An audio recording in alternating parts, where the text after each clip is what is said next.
Why, oh why, have we never had a black superhero until now? That's what you'd probably be saying if you were one of the absolute brainlets posing as a modern entertainment journalist who likes to conveniently forget that movies did actually exist before 2015. But if you're like me, you'd know that Wesley Snipes was totally kicking ass 20 years ago as Blade, a half-human, half-vampire hybrid based on the Marvel comics, who spends his days turning the undead into, well, proper dead. Now, I'll be the first to admit that the Blade trilogy was a mixed bag in terms of quality. Part 2 was probably the best of the bunch, a slicker, bigger budget and more refined improvement on its predecessor, with a solid cast and action scenes that still hold up pretty well. Blade Trinity was an unhappy movie that squandered the series' momentum, hamstrung by script and production problems, and a disastrous relationship between Snipes and the director. But damn, it's worth watching for Jessica Biel if nothing else. Regardless of how the series ended up though, I think the original Blade is a significant film that's worth talking about for a lot of reasons, so let's get into it, shall we? Blade is set in a universe where vampires have existed as long as humanity itself, managing to stay hidden in the shadows to avoid a full-scale war with mankind. Most people today are blissfully unaware that they even exist, until they come out to feed at least. But one guy who definitely does know about them is Blade, a mix of both vampire and human, with the strengths of both and the weaknesses of neither. Blade was created when his mother was bitten and killed by a vampire while she was pregnant, and as a result, he's been on a vendetta against them ever since, hunting down and killing as many as possible with the help of his mentor, Whistler. But the vampire side of his nature is growing stronger over time,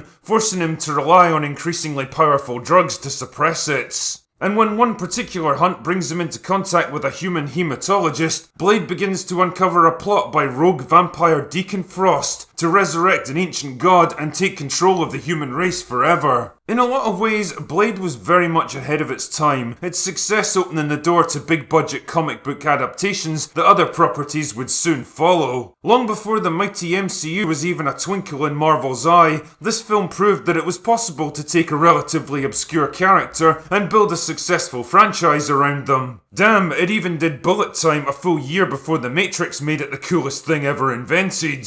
And unlike most of the campy, lightweight efforts of the time, Blade was unapologetically dark and violent and serious. Right from the first scene, it was clear that this movie wasn't fucking around, and neither was its protagonist. In a decade where superheroes were usually pure-hearted and altruistic, Blade dared to be dark, brooding and morally questionable. A man torn between two different worlds, forced to be cold and ruthless in order to survive. A guy who might just take you with him if you looked useful, but could just as easily ditch you if you slowed him down. I also like the way this film explores vampire culture, the sheer hedonism and sensual violence of creatures that have existed for centuries, the different factions and social classes vying for power and control. At the top of the pyramid are the purebloods, the oldest and most powerful of vampires, who are mostly content to hide in the shadows and maintain the status quo. Look, they even have an intersectional feminist with them.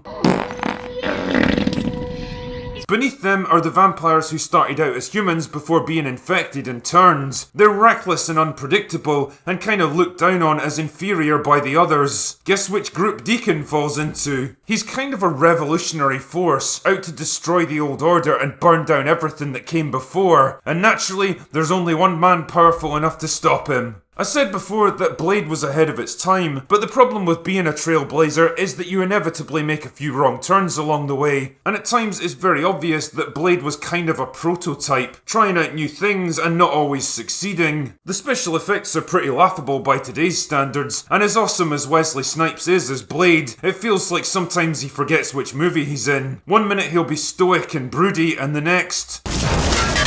Motherfucker, are you out of your damn mind? Every decade in cinema has its own unique ideas of what's cool and fashionable, but few of them have dated quite as badly as the late 90s, where leather trench coats, katanas, sunglasses and techno soundtracks were the order of the day. There's few movies that are truly timeless, but yeah, films like Blade definitely suffer from a touch of late 90s cringe. All that being said though, it's still a fun little movie that deserves its place as one of the most influential comic book adaptations of the decade, helping to usher in the superhero superhero juggernaut that would eventually come to dominate modern cinema, and in a way, it kinda got buried by it. I'm not exactly enthusiastic about Marvel rebooting the character for the MCU, because I know they'll never have the balls to equal the dark, gritty feel of the original, but hey, if you're interested in this little piece of cinema history, it's still decent enough to keep you entertained for a few hours.